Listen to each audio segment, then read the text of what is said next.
Hello good morning students, કેમ છો? બધા મજામાં છો? યસ, બધા જ વ્યવસ્થિત રેગ્યુલર અભ્યાસ કરી રહ્યા હશો છો કે નાઉ એકચ્યુઅલી આ ચેપ્ટર પણ મજા આવે એવું છે, સરળ છે. યસ, ફક્ત બેઝિક ઇન્ટિગ્રેશન આવડવા જોઈએ, બાકી એકદમ સરળ વસ્તુ છે. સ્વાધ્યાય 9.4 તમે હોમવર્કમાં આપ્યા છે, દાખલા ગણ્યા પણ હશે. Yes, steel many of you are not submitting the homework, so please submit the homework.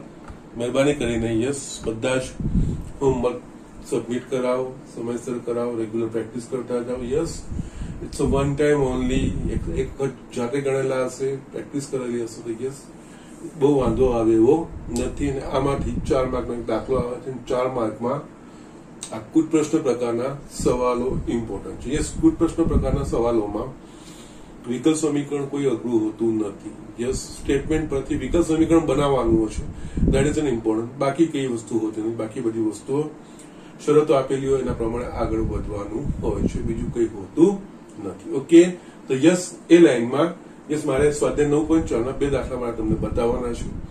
એ બતાવીને આપણે આગળ વધીએ. યસ, દેટ ઇઝ સમપરિમાણીય વિકલ સમીકરણ, એના તરફ આપણે આગળ વધીએ. ઓકે, નાવ અહીંયા જસ્ટ હું એક્ઝામ્પલ વાંચું છું.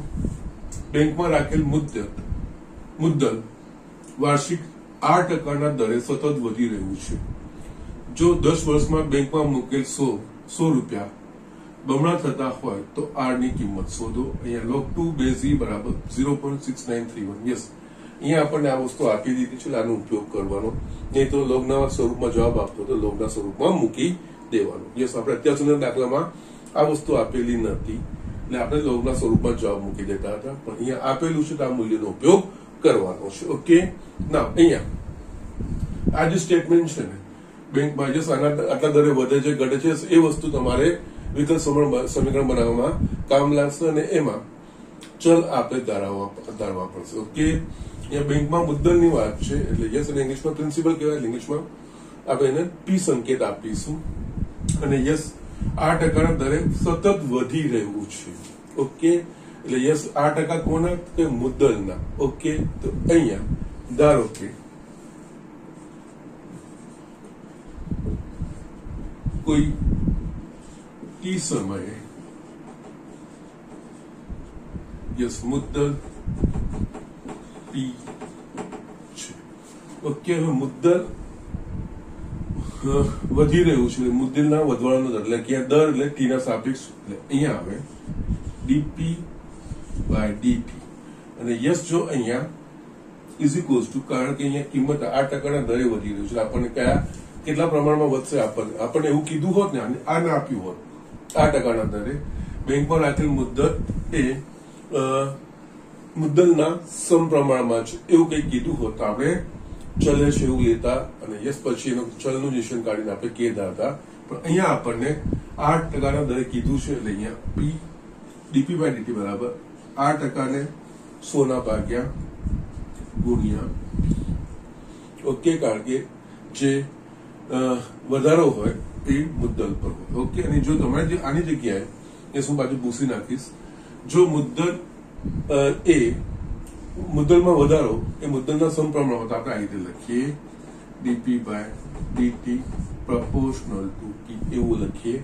પછી અહીંયા ડીપી બાય ડીટી બરાબર કે ઇન્ટુ પી, કે એ અચળ એવું ત્યાં લખીએ. ઓકે, અહીંયા એ રીતનું નથી આપેલું, અહીંયા આપણને જે સ્પષ્ટ કીધું છે કે 8% દરે વધે છે એટલે આપણે આ વસ્તુ આ રીતે લખવાની છે. ઓકે, ના હવે અહીંયા આટલી વસ્તુ આવી ગઈ. યસ, આ વિકલ સમીકરણનો આધાર બનશે. યસ 8% એટલે કે યસ આ જે વ્યાજનો દર છે એ ફિક્સ હશે એટલે અચળ કહેવાશે. બાકી આપણે પી સાથે પી વાળા ડીપી સાથે પી વાળા પદો અને જમણી બાજુ આર ભાગ્યા 100 ડીટી આ આખું અચળ થઈ જશે. યસ, બંને બાજુ સંકલન કરતા integration dp by p is equals to r by 100 એ અચળ છે એટલે બહાર આવશે.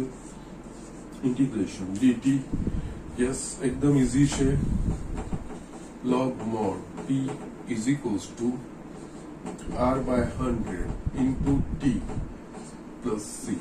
આ તમારે એકચ્યુઅલી વ્યાપક ઉકેલ થયો. ઓકે, ના હવે અહીંયા આગળ જે વસ્તુ આપેલી છે યસ આગળમાં છે ને ઇનડાયરેક્ટલી અમુક વસ્તુઓ પણ આપેલી હોય એટલે અહીંયા જો 10 વર્ષમાં બેંકમાં મૂકે 100 બમણા થતા હોય એટલે કે t બરાબર 10 વખતે 10 વર્ષે અહીંયા મુદ્દલ એ બમણું 100 કરતા બમણું 200 થશે આનો અર્થ બીજો ઇનડાયરેક્ટ એ નીકળે કે t બરાબર શરૂઆતમાં આપણે કેટલા મૂકીએ 100 રૂપિયા એટલે વખતે સમય શું હોય t બરાબર 0 સમય ઓકે તો યસ એના પ્રમાણે t બરાબર 0 સમયે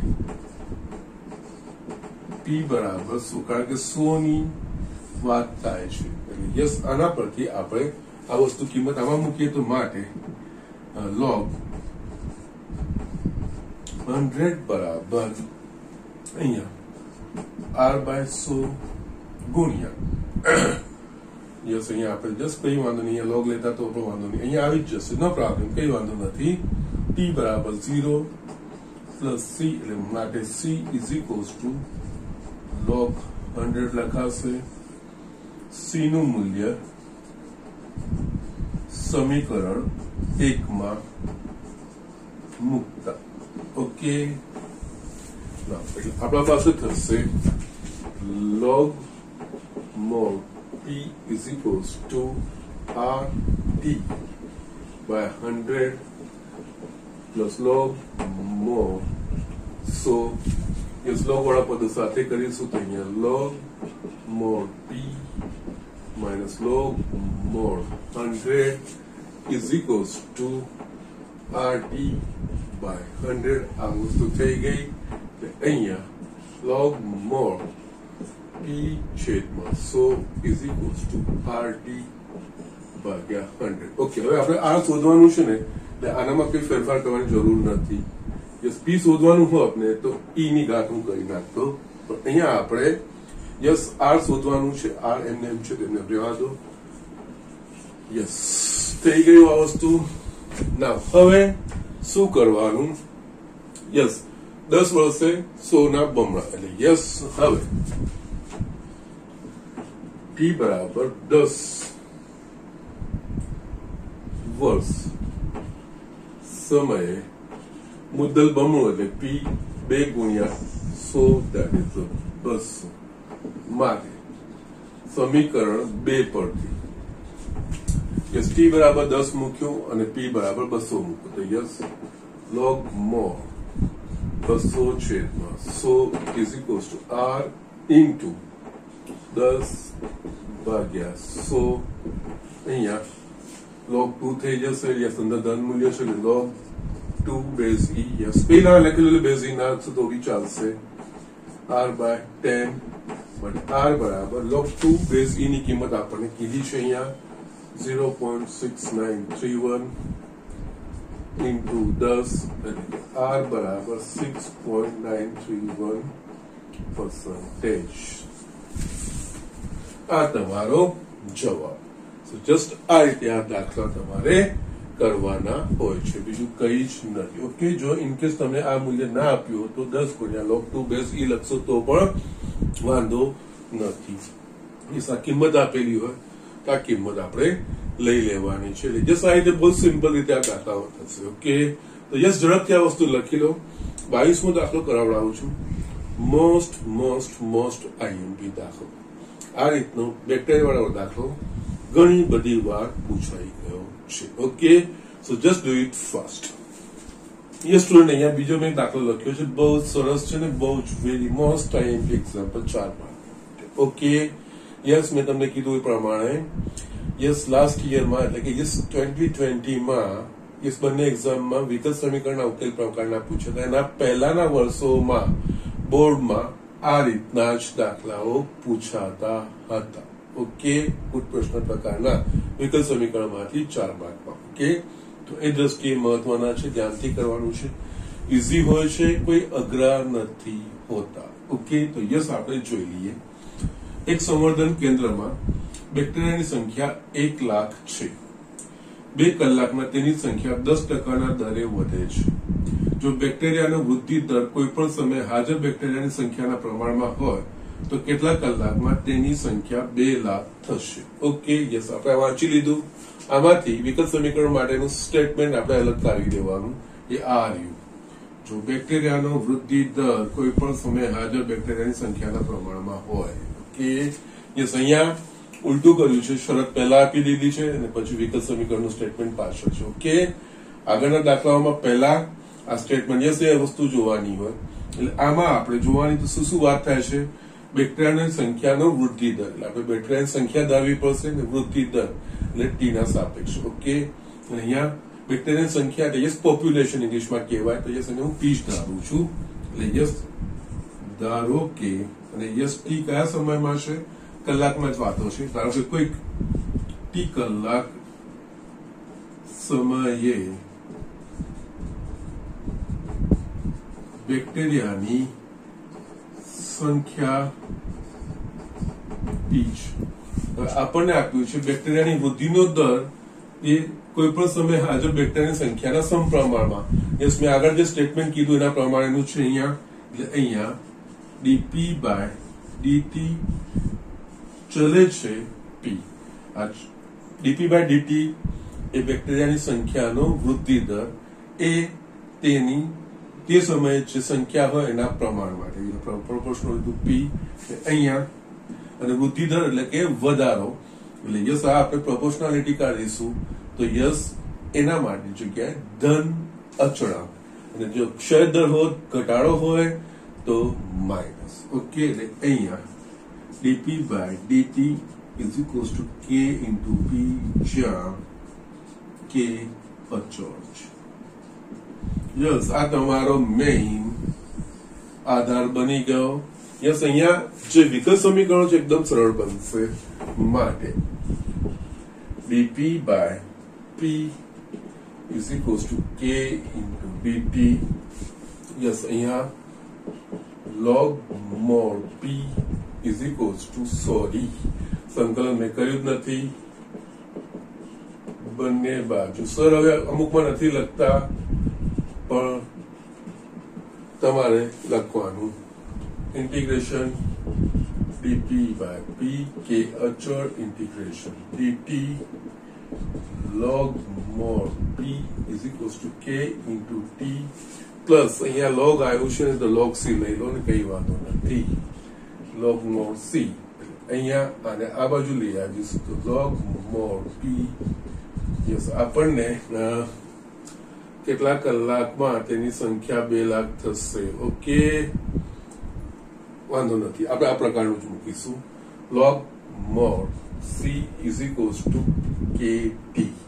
ઓકે, ટી પૂછ્યું છે ને, ટી નો કરતા મૂકવાનો. આની જગ્યાએ log mod ના કરતા તો પણ વાંધો નથી. અહીંયા જસ્ટ ખાલી c લખતા તો પણ કોઈ પ્રોબ્લેમ નતો. Okay, yes, let us see. I am just writing here p by c is equals to kt. Okay, fine. એ તમને છૂટ છે. અહીંયા c એકલું લખો અથવા log c લખો, કોઈ વાંધો નથી. એ જસ્ટ સરળીકરણમાં વસ્તુ આવી જ જશે. યસ, હવે અહીંયા જે આપેલું છે, યસ, અહીંયા હવે આપણા પાસે એકચ્યુઅલી 2 અચળાંકો છે, 2 શરતો હોવી જોઈએ. એક સંવર્ધન કેન્દ્રમાં બેક્ટેરિયાની સંખ્યા 1 લાખ છે. એનો મતલબ આ શું થશે? શરૂઆતની સંખ્યા 1 લાખ છે, એટલે કે ટી બરાબર 0 સમય. આ એક શરત થઈ ગઈ. 2 કલાકમાં તેની સંખ્યા 10% દરે વધે છે. ઓકે, તો યસ, આ 2 કન્ડિશનો થઈ. યસ, હવે ટી બરાબર 0 કલાકે પી બરાબર 1 લાખ.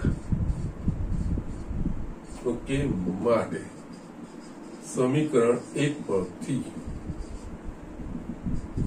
log mod 1 લાખ છેદમાં c ઇઝ ઇક્વલ્સ ટુ, અહીંયા કે ટી છે ને, ટી બરાબર 0 છે એટલે કે ઇન્ટુ 0 માટે log mod 1 લાખ ભાગ્યા c is equals to 0. No problem. અહીંયા yes yes yes yes yes એમ જોવા જાઓ તો યસ log 0 તો અહીંયા log 1 લખાય. બંને બાજુ 1 લાખ ભાગ્યા c ઇઝ ઇક્વલ્સ ટુ 1 માટે c is equals two 1 lakh. આ વસ્તુ આવી ગઈ. માટે c નું મૂલ્ય સમીકરણ 1 માં મૂકતા। જો અહીંયા તમે સી લખ્યો હોત ને તો સી બરાબર સી લખી દો, log 1 લાખ આવી જાય તો યસ નો પ્રોબ્લેમ, એ જ વસ્તુ થતી, આ જ વસ્તુ આવતી, કોઈ વાંધો ના આવે। એટલે અહીંયા આ સમીકરણ થશે log મોડ, અને યસ મેં શાના માટે આ વસ્તુ રાખી કે મારે ટી શોધવાનો છે, ટી સાથે સ્વરૂપમાં જ મેં રાખ્યું। અહીંયા log p છેદમાં 1 લાખ ઇઝ ઇક્વલ્સ ટુ કે આ બીજું સમીકરણ બન્યું। ઓકે, ના હવે આપણે કે નું મૂલ્ય શોધવાનું છે। યસ, તો કે ના મૂલ્ય માટે બીજી શરત, 2 કલાકમાં તેની સંખ્યા 10% દરે વધે છે। એટલે યસ 1 લાખ હશે, એમાં 2 કલાક પછી એમાં 1 લાખના 10% ઉમેરાશે। ઓકે, ટી બરાબર 2 કલાક કે બેક્ટેરિયાની સંખ્યા એટલે કે યસ 1 લાખ વત્તા 1 લાખના 10%, 10 ગુણ્યા 100, આ થશે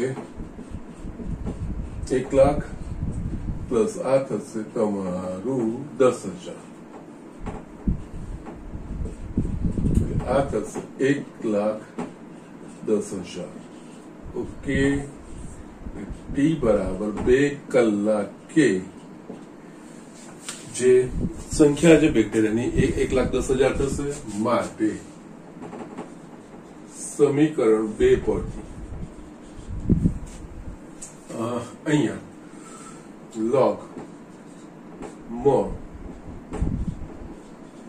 1,10,000 છેદમાં 1 lakh is equals to k into T બરાબર 2। ઓકે, અહીંયા 1 2 3 4 1 2 3 4 એટલે યસ મારા પાસે વધશે કે બરાબર 1/2 log મોડ 11/10। ઓકે, આ કે નું મૂલ્ય આવી ગયું તો યસ કે નું મૂલ્ય હું આમાં મૂકીશ, કે નું મૂલ્ય સમીકરણ 2 માં મૂકતા યસ જેમ જેમ આપણે સાદું રૂપ આપતા જોઈએ એ પ્રમાણે સમીકરણ ઉપયોગ કરતા જવાનો છે। અને અહીંયા log મોડ p છેદમાં 1 લાખ બરાબર કે ની જગ્યાએ 1/2 log મોડ 11/10, दोनों संख्या એટલે મોડ નહીં કરશો તો બી ચાલશે, ઇન્ટુ ટી। ઓકે, આ વસ્તુ આવી ગઈ। છેલ્લે જે આપણને પૂછ્યું છે કેટલા સમયમાં તેની સંખ્યા 2 લાખ થશે, એટલે કે પી કેટલા સમય લઈએ, આ સમીકરણમાં પી બરાબર 2 લાખ લેતા યસ અહીંયા આપણે 3 સમીકરણ કહી દઈએ। યસ, સમીકરણ 3 માં પી બરાબર 2 લાખ લેતા। ઓકે, તો યસ અહીંયા log 2 લાખ છેદમાં 1 lakh 1/2 log mode 11/10 into T, T આપણે શોધવાનો છે। આ યસ log 2 થઈ જશે, એટલે આ 2 આ બાજુ આવશે તો 2 log 2 is equals two log 11/10 into T, T બરાબર 2 log 2 છેદમાં log 11/10 કલાકે। જે એકમ હોય એ એકમ લખવાનું, એકમ લખવામાં તમારે ભૂલ નહીં કરવાની। ઓકે, સો જસ્ટ યસ અહીંયા જો તમને log 1.1 નું મૂલ્ય આપી દીધું ને બેઝિયરનું, તો એનું મૂલ્ય છેદમાં મૂકીને તમારે શોધવાનું, log 2 નું બી મૂલ્ય આપ્યું હોય તેના પ્રમાણે 0.6931 લઈને મૂકવાનું, બાકી કોઈ મૂકવાની જરૂર નથી। બાકી જે log છે એમ યસ અમુક logના જવાબો મળી જાય એ લેવાના, log e બેઝ e હોય, log 1 બેઝ e હોય, યસ એ જવાબ મળે આપણને એ જવાબ આપણે લેવાના હોય, બાકીના જે લોગના પ્રમાણમાં આવશે, યસ log 2 log 3 એવું કંઈ પણ આવે આપણને કે યસ આ log 11/10 log 1.1 જો આપણને મૂલ્ય આપેલું તો આપણે લખવાનું છે, બાકી એનો કોઈ જ વાંધો નથી, જવાબ એ રીતે જ રિપ્રેઝન્ટ કરવાના હોય. એટલે આ રીતે આ દાખલો કરવામાં આવે છે. Yes it's very important example. Okay, એટલે સાચવીને કરવાનો છે, અઘરો તો બિલકુલ નથી જ. યસ જેમ જેમ સ્ટેપ આપ્યું છે એ પ્રમાણે એક એક વધતું જવા. હા, આ વસ્તુનું થોડું ધ્યાન એ રાખજો કે યસ મેં જે રીતે અહીંયા આ ધ્યાન કે મારે ટી શોધવાનો છે ને, એટલે ટી પછી હું સાદા સ્વરૂપમાં મૂકું છું. પછી એને હું જો આની જગ્યાએ T/1,00,000 બરાબર e ની kt ઘાત એ રીતે કરું આગળ વધું તો યસ એવું અવોઇડ કરવાનું. કરશો તો જવાબ તો આવશે ભાઈ છેલ્લે લોગ લઈને, એમાં કઈ વાંધો નથી, પરંતુ યસ એ રીતનું સારું રહે. ઓકે, એટલે જે વસ્તુ શોધવાની હોય ને સારા સ્વરૂપમાં રાખીને આગળ વધતા જશો ને, અલ્ટિમેટલી આપણને શું છે કે જવાબ મળવો જોઈએ, જવાબ આવવો જોઈએ, જવાબ સરળ રીતે આવવો જોઈએ. એ વસ્તુનું તમારે ધ્યાન રાખવાનું હોય. ઓકે, તો યસ ઝડપથી આ વસ્તુ લખી લો. હવે તમારે 23મો MCQ નો દાખલો છે. dy/dx બરાબર e ની x plus y ઘાત છે. સરળ છે, થઈ જશે. એમાં e ની x plus y ઘાત ને e ની x ઘાત ગુણ્યા e ની y ઘાત એના પ્રમાણે લખવાનું. y સાથે dy સાથે e raised to y વાળું પદ અને dx સાથે e raised to x વાળું પદ એ રીતે લઈને સંકલન કરશો, જવાબ તમારો આવી જશે. ઓકે, કોઈ વાંધો આવશે નહીં. એકદમ સરળ દાખલો છે, તમારે કરવાનો છે, તમારા હોમવર્ક વાળે છે. ઓકે, હવે આપણે સમપરિમાણીય વિકલ સમીકરણ એમ જોવા જઈએ તો રિડ્યુસ સિલેબસ પ્રમાણે તમારો આ ચેપ્ટરનો છેલ્લો ટોપિક. ઓકે, તો યસ ઝડપથી આ વસ્તુ લખી લો, આપણે આગળ જોઈએ.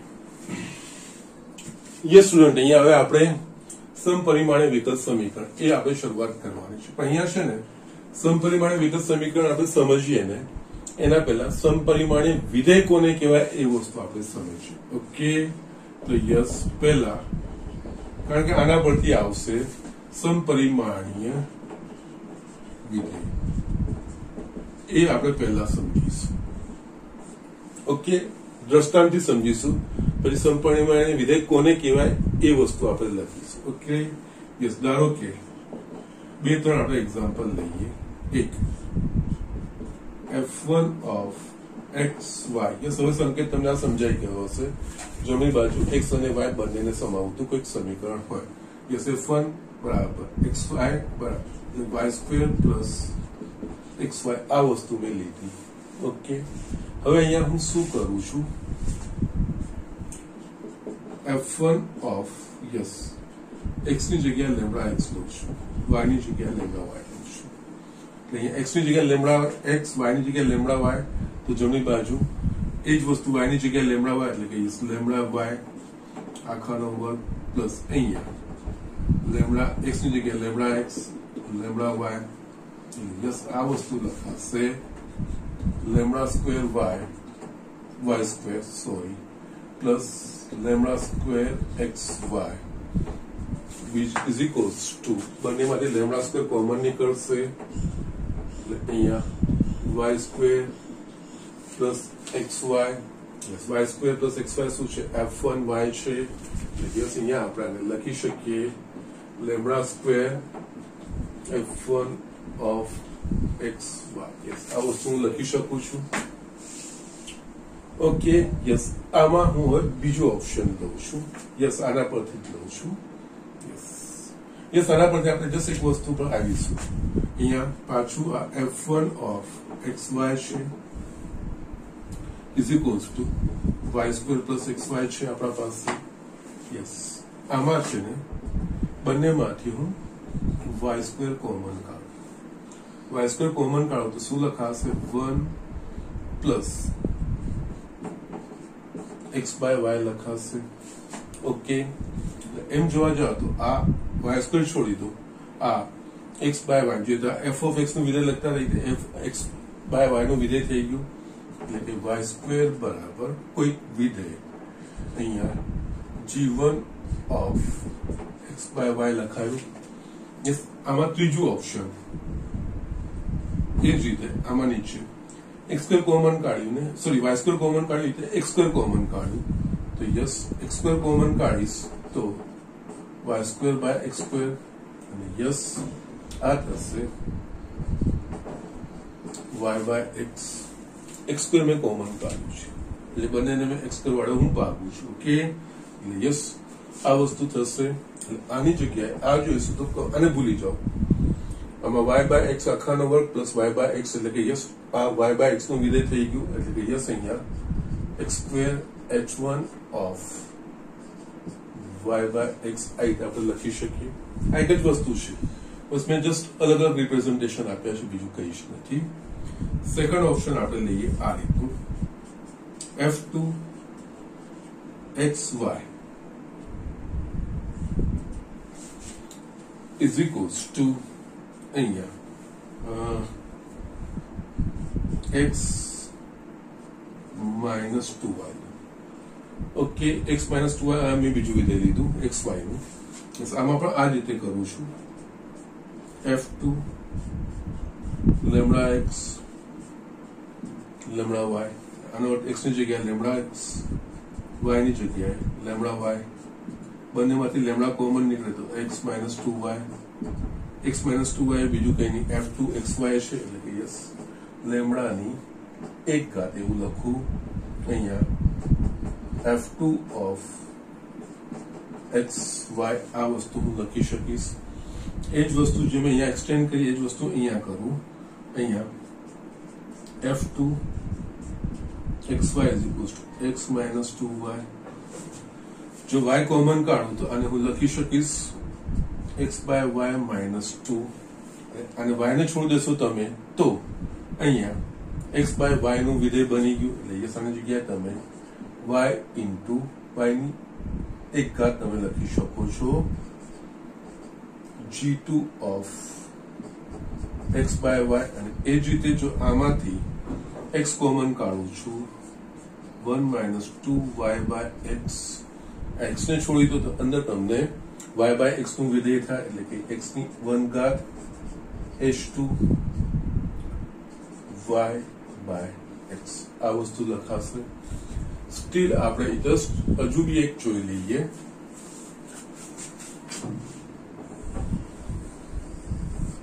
Third f3 xy is equals to cos y by x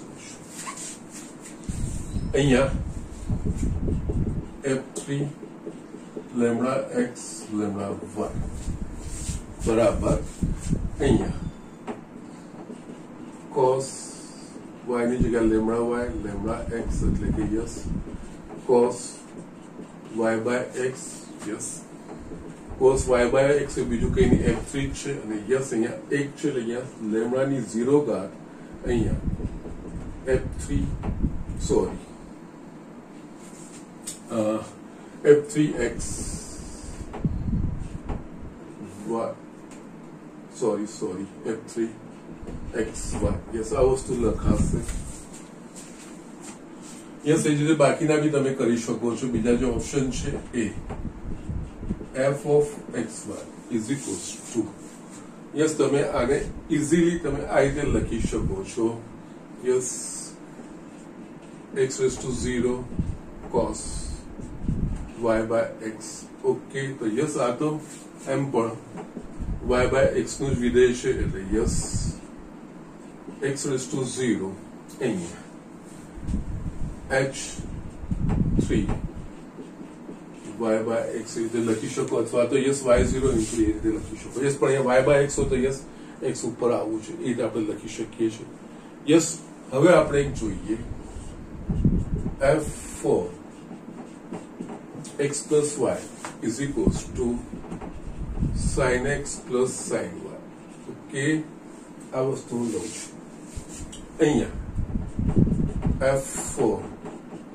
lambda x plus lambda y બરાબર sin lambda x plus sin lambda y yes આમાંથી લેમ્ડા કોમન લખીને તમે આ રીતે જ આમાં લખી શકો એમાં લેમ્ડાની 0 ઘાત f3 આવી ગયું લેમ્ડાની 2 ઘાત f1x આવી ગયું અહીંયા લેમ્ડાની 1 ઘાત f2xy આવી ગયું યસ એ રીતે અહીંયા થશે તો અહીંયા શક્ય બનશે નહીં which is not equals to લેમ્ડાની કોઈ ઘાત એટલે કે યસ n તમે કોઈ પણ રીતે ગોઠવી શકાય એવું નથી. That is a f4 of xy અને યસ એ જ રીતે બાકીના રૂપમાં પણ ગોઠવી શકાય એવું નથી. એટલે કે યસ તમારે લખવું હોય તો યસ અહીંયા x ની n ઘાત h4 of y by x અથવા તો y ની n ઘાત g of 4 x by y. Yes આ સ્વરૂપમાં આ લખી શકાશે નહીં. તો યસ અહીંયા આપણે જોઈએ તો 1, 2 અને 3 માં f of xy આપણને આપેલું હોય તો x અને y ની જગ્યાએ જો હું λx અને λy લઉં તો મને જે નવું સમીકરણ બને આ લેમડાની કોઈ ઘાત ઇન્ટુ f of xy એ જ સમીકરણ મળે. અહીંયા લેમડાની 2 ઘાત છે, અહીંયા લેમડાની 1 ઘાત છે, આમાં લેમડાની 0 ઘાત છે. ઓકે, આ વસ્તુ નથી. ઓકે, યસ બીજામાં અથવા તો આ વસ્તુ થાય અથવા તો x ની n ઘાત અને કોઈક y by x નું વિધેય એના ગુણાંકમાં ગોઠવી શકાય અથવા તો y ની n ઘાત અને એની સાથે x by y નું કોઈ વિધેય આ ત્રણેયમાં શક્ય બનશે, ત્યારે આ શક્ય બનશે નહીં. તો આના પરથી આ સમપરિમાણીય વિધેય કહેવાય. એટલે કે જે સમપરિમાણીય જે વિધેય માટે f of x y એવું વિધેય છે કે f of lambda x lambda y બરાબર લેમડાની n ઘાત into f of x y, જ્યાં લેમડા એ કોઈ શૂન્યતર અચળ હોય તેને n ઘાત વાળું સમપરિમાણીય વિધેય કહેવાય.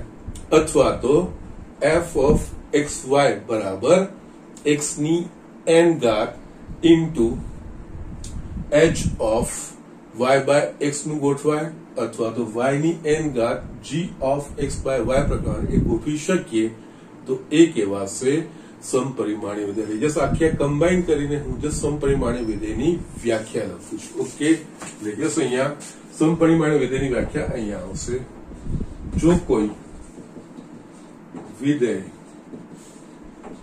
f of xy માટે f of lambda x lambda y બરાબર લેમડાની n ઘાત f of xy, જ્યાં લેમડા એ શૂન્યતર અચળ છે અથવા f of xy બરાબર x ની n ઘાત into h of y by x અથવા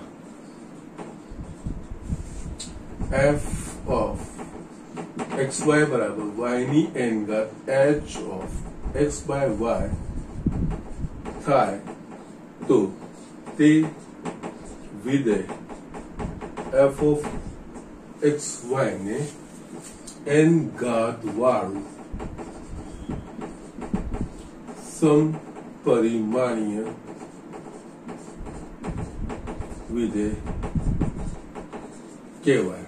અહીંયા પહેલું એ 2 ઘાત વાળું સમપરિમાણીય વિધેય છે, બીજું એ 1 ઘાત વાળું સમપરિમાણીય વિધેય છે, ત્રીજું 0 ઘાત વાળું સમપરિમાણીય વિધેય છે, ચોથું સમપરિમાણીય વિધેય નથી. ઓકે, તો યસ આ વસ્તુ તમારે ધ્યાન રાખવાની છે. પહેલા તો સમપરિમાણીય વિધેય કોને કહેવાય? એટલે યસ સમપરિમાણીય વિધેય એટલે કે યસ અહીંયા f of x yes x અને અહીંયા યસ આ ક્યારે વપરાય? એ ત્યારે વપરાય કે જ્યારે આપણે x અને y ને અલગ ના વિયોજન ના કરી શકીએ. એટલે x વાળું x સાથે જાય, dx સાથે જાય અને y વાળું dy. એટલે x અને y એકબીજા સાથે એવા મીન્સ સમીકરણથી જોડાયેલા હોય કે યસ અહીંયા x અને યસ વિયોજનીય ચલ માટે શું હતું? dy by dx બરાબર f of xy. જો f of xy એ એક y ના વિધેયનો ગુણાકાર અને બીજા x ના વિધેયના ગુણાકાર હોય ત્યારે આપણે વિયોજનીય ચલ વાપરતા હતા. પણ ત્યાં x અને y ના વિધેયોના ગુણાકાર કે કોઈ અચળ પદના ગુણાકાર સાથે આવવું જોઈએ. જો એ શક્ય ના બને તો ત્યારે આપણે આ વસ્તુનો વિચાર કરવાનો છે. યસ, એટલે આ વસ્તુ આપણે જે એક પછી એક આગળ વધતું જવાનું છે. આ રીતે આપણે આ દાખલાઓમાં સ્ટેપ બાય સ્ટેપ આગળ વધવાનું છે. અહીંયા તમે જોશો તો અહીંયા તમે એના માટે પણ આ શરત થવી જોઈએ. હા, એટલે કે f of lambda x plus lambda x lambda y, f of x જે આપેલું હોય એ f of lambda x lambda y એ એના બરાબર લેમ્ડા ની ઘાત ગુણ્યા f of x y થાય, અથવા તો x ની n ઘાત into f of means function of y by x થાય, અને y ની n ઘાત તો yes f of y by function of y by x by y થાય. એ રીતનું થાય, એ રીતનું ગોઠવાય તો એને સમપરિમાણીય વિધેય કહેવાય. ઓકે, જો સમપરિમાણીય વિધેય હોય ત્યાં જ આપણે સમપરિમાણીય વિકલ સમીકરણનો ઉપયોગ કરવાનો આવે. ઓકે, એટલે સમપરિમાણીય વિધેયમાં સામાન્ય રીતે આવી રીતે સ્પષ્ટ રીતે x અને y છૂટા નહીં થાય. આમાંથી યસ y વાળું પદ ને x વાળું પદ છૂટું કરવું હશે તો નહીં થાય. ઓકે, યસ અહીંયા પણ જોવા જઈએ તો યસ અહીંયા જો dy by dx હશે તો યસ dx સાથે x અને y dy સાથે y એ પણ નહીં થાય અહીંયા. ઓકે, તો આ બધી કન્ડિશનો છે. અહીંયા પણ આ વસ્તુ છે cos y by x હોય, યસ કોઈ પણ કોઈ કાળે અહીંયા y અને x છૂટો થઈ શકે એવું નથી. y વાળું વિધેય ને x વાળું વિધેય યસ, ત્યારે આપણે સમપરિમાણીય વિકલ સમીકરણનો ઉપયોગ કરવાનો. એના માટે સમપરિમાણીય સ્વરૂપ છે કે નહીં એ વસ્તુ આપણે ચકાસવાની આવશે. અને ઘણા બધા દાખલામાં તમને આપેલું વિધેય સમપરિમાણીય છે કે નહીં ચકાસવાનું પણ કહેશે. તો યસ આ રીતે અથવા તો આ બે માંથી કોઈ એક સ્વરૂપ ગોઠવાય એ તમને સમપરિમાણીય વિધેય કહેવાય. યસ, અને જે ગાતો આવશે અહીંયા યસ લેમ્ડા સ્ક્વેર, એટલે કે yes f of x y ની જગ્યાએ f of લેમ્ડા x અને લેમ્ડા y લખીએ તો યસ એમાંથી પછી સાદું સ્વરૂપ આપીને લેમ્ડાની જે ઘાત નીકળશે એટલી ઘાત વાળું એ સમપરિમાણીય વિધેય કહેવાશે. અહીંયા પહેલું એ બે ઘાત વાળું સમપરિમાણીય વિધેય, બીજું એ એક ઘાત વાળું સમપરિમાણીય વિધેય, ત્રીજું એ શૂન્ય ઘાત વાળું સમપરિમાણીય વિધેય કહેવાશે. આપણે શૂન્ય ઘાત વાળા ભણવાના છે. Okay, so just do it fast. આ વસ્તુ લખી લો. આના પરથી આપણે સમપરિમાણીય વિકલ સમીકરણ કોને કહેવાય એ વસ્તુ આપણે સમજીશું. યસ સ્ટુડન્ટ, હવે આપણે સમપરિમાણીય વિકલ સમીકરણ કોને કહેવાય અને સમપરિમાણીય વિકલ સમીકરણ નો ઉકેલ મેળવવાની રીત. અને યસ આપણને ખબર છે એ પ્રમાણે આપણે ફક્ત પ્રથમ કક્ષાનું એક પરિમાણીય વિકલ સમીકરણ એના જ આપણે ઉકેલ મેળવવાના છે. ઓકે, એટલે અહીંયા પ્રથમ કક્ષાના એક પરિમાણીય વિકલ સમીકરણના વ્યાપક સ્વરૂપ dy by dx is equals to f of xy માં જો f of xy એ શૂન્ય ઘાત વાળું સમપરિમાણીય વિધેય હોય તો આ વિકલ સમીકરણને સમપરિમાણીય વિકલ સમીકરણ કહેવામાં આવે છે. યસ, આપણે આ પ્રથમ કક્ષાનું એક પરિમાણીય વિકલ સમીકરણનું વ્યાપક સ્વરૂપ છે. અહીંયા f of xy નો અર્થ તમે સારી રીતે સમજો છો.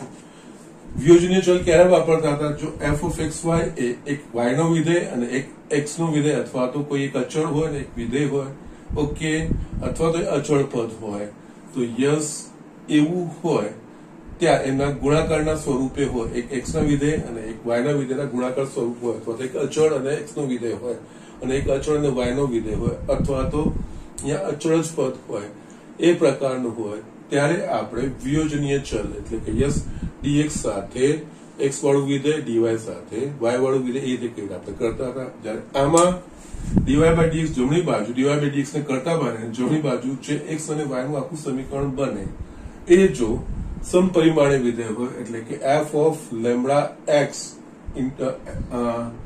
f of xy ની જગ્યાએ f of lambda x lambda y બરાબર lambda ની 0 ઘાત into f of xy લખાય, અથવા તો x ની n ઘાત ઇન્ટુ કોઈ g of y by x પ્રકારનું વિધેય લખાય તો એને આપણે સમપરિમાણીય વિકલ સમીકરણ છે એવું કહીએ. પછી સમપરિમાણીય વિકલ સમીકરણનો આપણે ઉકેલ મેળવવાનો હોય. ઓકે, એટલે અહીંયા હવે યસ અહીંયા dy બાય dx છે ને અહીંયા બીજું બી એક આવશે. ઓકે, હવે અહીંયા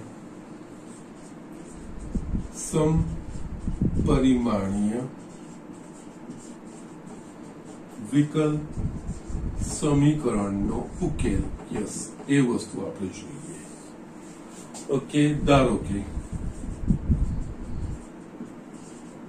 dy by dx is equals to f of xy is equals to અહીંયા g of y by x. Yes, આપણે આને કારણ કે શૂન્ય ઘાત વાળું એટલે યસ લેમ્ડાની 0 ઘાત આવવી જોઈએ. અહીંયા x ની 0 ઘાત આવવી જોઈએ. ઓકે, યસ આપણે જોયું છે લેમ્ડાની n ઘાત ઇન્ટુ f of xy થાય અથવા તો y ની n ઘાત ઇન્ટુ કોઈક x by y નું વિધેય, x ની n ઘાત ઇન્ટુ કોઈક y by x નું વિધેય. તો યસ એ સમપરિમાણીય વિકલ સમીકરણ કહેવાય. ઓકે, તો યસ આમાં આ રીતનું છે. અહીંયા ધારો કે dy by dx is equals to f of xy કારણ કે આ સમપરિમાણીય છે તારી જગ્યાએ હું g of y by x લઈ લઉં છું. ઓકે, ધારો કે છે એ સમપરિમાણીય વિકલ સમીકરણ છે. યસ, અહીંયા વ્યાપક રીતે મેં અહીંયા લખ્યું છે અને y by x નું કોઈ વિધેય હોય અહીંયા આ પ્રકારનું હોય ને આ રીતે ગોઠવ્યા પછી જે સ્ટેપ્સ છે એ કોમન સ્ટેપ છે. આ રીતે કરવાનું હોય y by x બરાબર v લેતા અહીંયા y by x ને v લઈ લેવાનું. આદેશ આપણે લઈએ છીએ એના પ્રમાણેનું છે. એના પરથી y is equals to v into x લખાય. આ આવી ગયા પછી બંને બાજુ x ને સાપેક્ષ વિકલન કરતા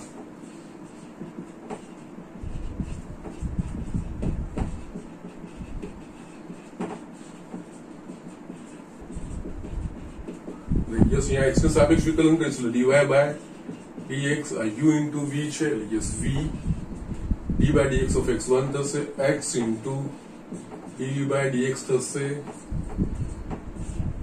1 અને 2 અને 3. ઓકે, હવે અહીંયા આપણે જોઈએ તો એકમાં dy by dx dy by dx ની જગ્યાએ આપણે આ વસ્તુ લખી શકીએ v plus x dv by dx અને જમણી બાજુ y by x ની જગ્યાએ આપણે v લઈ લઈએ તો યસ માટે અહીંયા 1 2 3 પરથી dy by dx ની જગ્યાએ v plus x into dv by dx is equals to જમણી બાજુ g of y by x આપણે v લીધું છે માટે x into dv by dx v ને જમણી બાજુ લઈ જઈશ g of v minus v. હવે આપણે જોઈએ તો આ આખું v વાળું વિધેય યસ અને આ v અહીંયા બે ચલો છે v અને x તો યસ v વાળા વિધેયને dv સાથે x વાળા વિધેયને dx સાથે તો યસ એના પ્રમાણે dv છેદમાં g of v minus v is equals to dx by x. Yes છેલ્લે તો આવી ગયું વ્યુજનીય ચલ છે છેલ્લે આવશે વ્યુજનીય s આ વ્યુજનીય ચલ થઈ ગયું અહીંયા સીધે સીધું વ્યુજનીય ચલ ગોઠવાય એવું નતું તો એના માટે યસ આ રીતે સમપરિમાણીયમાં આ એની ટ્રીક છે ને ગોઠવવાની. યસ આ સ્ટેપ ફોલો કરવાના હોય છે બીજું કઈ નહીં. ઓકે, અને આમાં છે ને આ વસ્તુ થઈ ગયા પછી યસ હજુ પણ મારે એક નોટ લખવાની છે. યસ એટલે આના પછી બંને બાજુ સંકલિત કરતા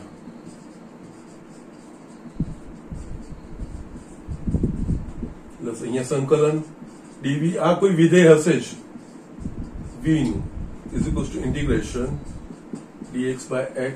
યસ પછી જે આ તો log mod x થઈ જશે ને તો યસ નો પ્રોબ્લેમ એ આગળ નીકળી જવાશે. Okay fine. So it is okay.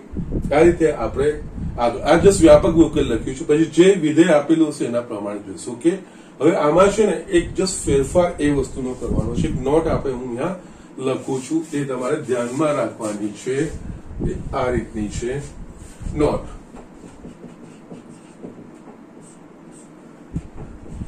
જો समपरिमाणीय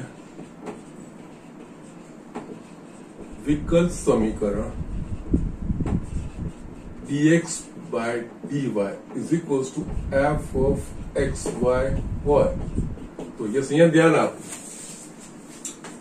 dy by dx બરાબર f of xy છે જ્યારે અહીંયા dx by dy બરાબર f of xy ઓકે તો આ કિસ્સામાં આપણે dx by dy is equals to f of xy is equals to h of x by y માં ફેરવવાનું યસ અને અમુક વખત આપણે ડિસિઝન લેવું પડશે આ રીતે ના ગોઠવાતું તો આ રીતે ગોઠવાય છે કે નહીં યસ એ વસ્તુ આપણે વિચારવી પડશે ઓકે તો આમાં આ વસ્તુનું ધ્યાન કારણ કે યસ મેં તમને બધા આપણે જે સમપરિમાણીય વિધેયનું બેઝિક ડેફિનેશન જોયું કે બેઝિક સમજ આપણે જોઈ એમાં y ની n ઘાત અને એની સાથે y by x by y નું વિધેય અને જો x ની n ઘાત બહાર નીકળે તો એના સાથે y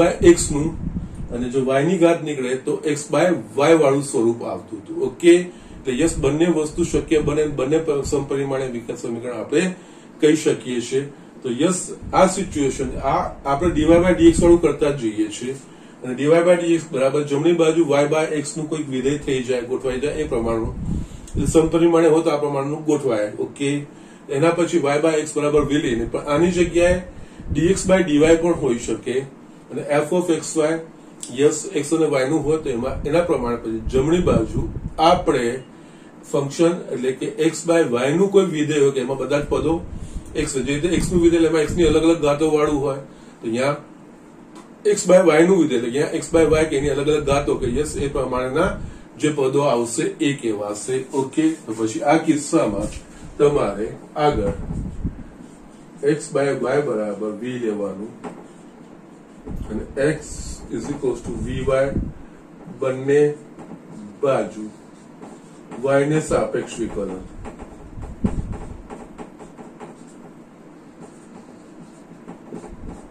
યસ પછી આ આગળ વધતું જવાનું સ્ટેપ એના જ આવશે યસ આ વસ્તુ થશે અહીંયા dx by dy થશે જ્યારે આમાં યસ અને આમાં જ્યારે આનું સંકલન કરીને છેલ્લું સ્વરૂપ આવે ને એમાં પછી v ની જગ્યાએ પાછું મૂળ આપણે y by x મૂકવાનું એ આપણો જવાબ કહેવાશે ઓકે ના હવે આમાં એક કામ હું કરું છું કારણ કે આનો દાખલો ખાસો એવો લાંબો થાય એવો છે ઓકે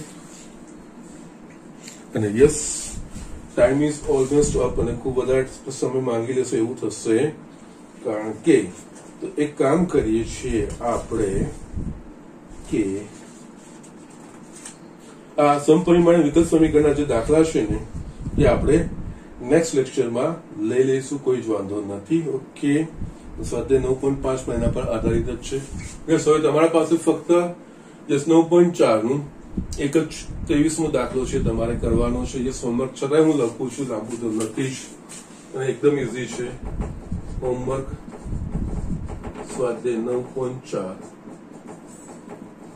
એક્ઝામ્પલ 23 ઓકે એમસીક્યુ છે તમારે ફિનિશ કરવાનું છે યસ આના સિવાય તમારે યસ એડિશનલ પ્રેક્ટિસ કરવાની છે બે શામાંથી કરશો તમારી પાસે જે બી રેફરન્સ બુક હોય એમાંથી એડિશનલ પ્રેક્ટિસ કરી શકો છો યસ વ્યુજનીય ચલ પ્રકારના દાખલાઓ કરી શકો છો કોઈ મુશ્કેલી આવે છે તકલીફ પડે છે તો યસ તમે મને પૂછી શકો છો આજે મેં તમને સમપરિમાણીય વિકલ સમીકરણનું જે તમને સમજૂતી આપી છે એ બરોબર સમજવાનો પ્રયત્ન કરશો ઓકે યસ આના પર આધારિત જસ કેવી રીતે થાય છે એ વસ્તુ અહીંયા જસ અગેન સમપરિમાણીય વિકલ સમીકરણ જસ અહીંયા હવે આપણે દાખલામાં તમને કીધું નહીં હોય કે યસ વિયોજનીય ચલ વાપરો કે સમપરિમાણીય વિકલ સમીકરણ પ્રમાણે કરો એવું નહીં કીધું હોય એ તમારે ડિસાઈડ કરવાનું આવશે યસ પહેલા જોઈ લેવાનું dy by dx માં જો dx સાથે x વાળા પદો અને યસ dy સાથે y વાળા પદો ગોઠવાય એવા છે તો યસ એ ગોઠવીને વિયોજનીય ચલ પ્રમાણે કરીને બહાર નીકળી જવાનું જો એ શક્ય બનતું નથી તો dy by dx માંથી આપણે યસ જમણી બાજુ y by x શૂન્ય કક્ષા વાળું y by x વાળું વિધેય બને છે અથવા તો dx by dy નું વ્યસ્ત લઈ લેવાનું એમાં જમણી બાજુ x by y વાળું વિધેય બને છે એ આપણે જો ચકાસવાનું જો બંનેમાંથી કોઈ એક થતું હોય જો dy by dx બરાબર જમણી બાજુ y by x નું વિધેય બનતું હોય તો યસ એનામાં y બાય x ના સ્વરૂપમાં લખવાનું, પછી y બાય x બરાબર v આપણે લઈ લેવાનું, y is equal to vx x ને સાપેક્ષ વિકલન કરીને યસ પછી આ બધાનો ઉપયોગ કરીને આખું v અને x માં રૂપાંતરિત થઈ જશે અને પછી તમારે એનો ઉકેલ લાવવાનો. અને જો dy બાય dx બરાબર જમણી બાજુ y બાય x ના સ્વરૂપમાં ના ગોઠવાતું હોય તો dx બાય dy માં સ્વરૂપમાં પ્રયત્ન કરવાનો.